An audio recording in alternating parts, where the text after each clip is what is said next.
Hi there, my name is Solomon David, and welcome back to another episode on how to play the violin in 15 easy lessons. If you've not checked out my book, The Comprehensive Violin Method, which I have written to coincide with this free violin course.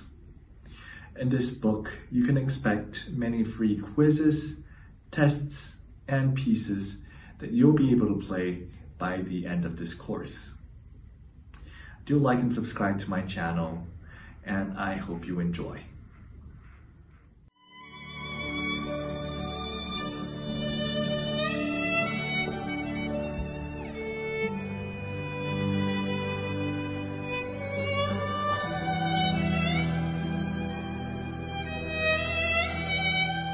Hi there, and welcome back to another lesson on how to play the violin in 15 easy lessons.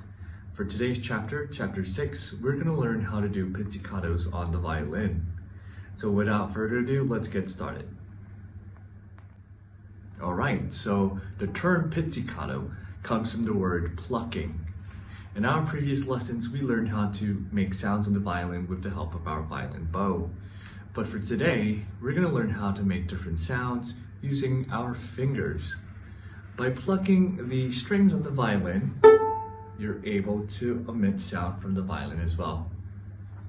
If you've ever watched a concert or a violinist concert, you might have noticed how they pluck the strings with their left hand.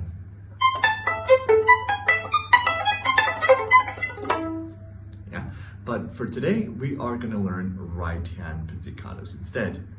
So how we're going to do these pizzicatos very easily is you're going to want to attain the playing position. The next step you would want to do is you're going to take your thumb and you're just going to place it right at the edge of the fingerboard. So you want to make sure that it's nicely placed and hooked like a hook on the edge of the fingerboard. And this is going to act as a support while you use your index finger to pluck the violin string. So as mentioned, you're going to take your index finger out and you're going to pluck the violin string. So I'm going to pluck the A string, D string, G string, and the E string. Okay, I want you to notice something very important. When you do pizzicatos, especially with your right hand, notice how I place my finger, my index finger, at the fingerboard area.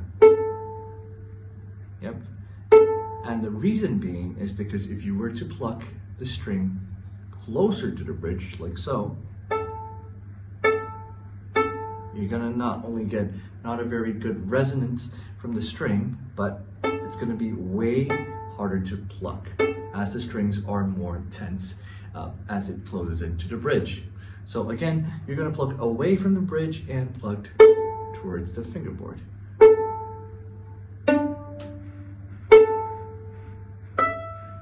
As such. There is a very good song, a play along, that I will include at the bottom of this video for you to try along when you practice your pizzicatos. If you have seen my book or you have a copy of my Comprehensive Violin Method, you'll see that there are a couple of exercises placed in the book for you to practice your pizzicatos on the violin. For today, I'll be using one of the exercises that I have in my book to play along with you today. Let's take a look at the first one.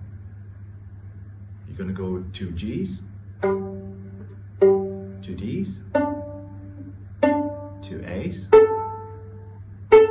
and 2 E's. Let's do that one more time. 2 G's, 2 D's, 2 A's, and finally 2 E's. Very nice. Notice when I cross strings and when after I pluck a string, I let the string fully vibrate before plucking it again. Don't want to do things like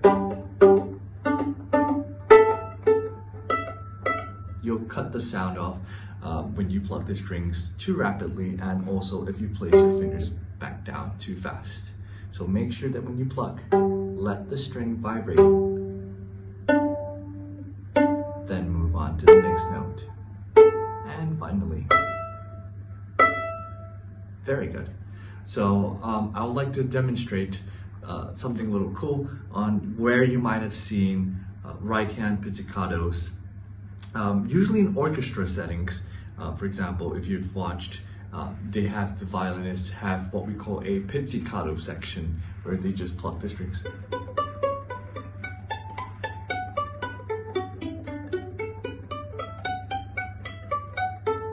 Something like that. So it would act not only as an accompaniment to the main melody, but also create a texture to the overall music. So if you've seen violinists perform, you have other cases where they play large works like violin concertos, and you might notice that they do not keep their thumbs placed on the edge of the fingerboards. And that's fine, because the only reason why I'd advise you to use this is for a support when you're trying to figure out, which strings to pluck. But you might have not seen this if you've watched concerts and you see that they pluck the strings.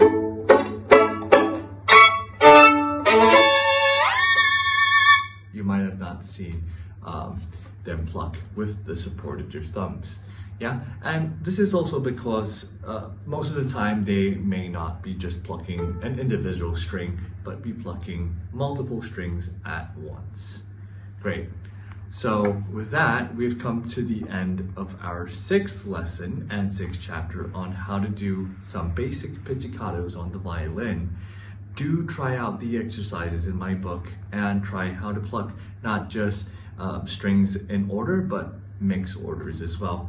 So I hope you enjoyed today's lesson, and I'll see you in the next one.